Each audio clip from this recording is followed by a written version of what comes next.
Hey everyone, in this video, I'll show you how to set up APN settings manually on your Samsung phone. APN settings are important because they help your phone connect to mobile data and send picture messages. These settings include key information from your carrier to make sure your internet and messaging work smoothly. Let's go through the steps to add APN settings on your Samsung phone.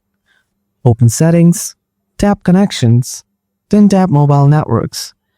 Tap Access Point Names. Now tap Add from the top right corner.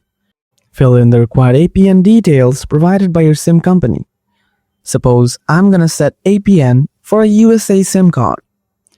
Type name and type ATT and then tap OK. Then tap on APN type ATT and tap OK. After that, scroll down to the APN protocol. Select IPv4. Then tap three dots from the top right corner. Tap Save. Now select your recently added APN like ATT. And that's it. That's how you add APN manually on your Samsung phone. If you have any questions, just drop them in the comments below. Thanks for watching.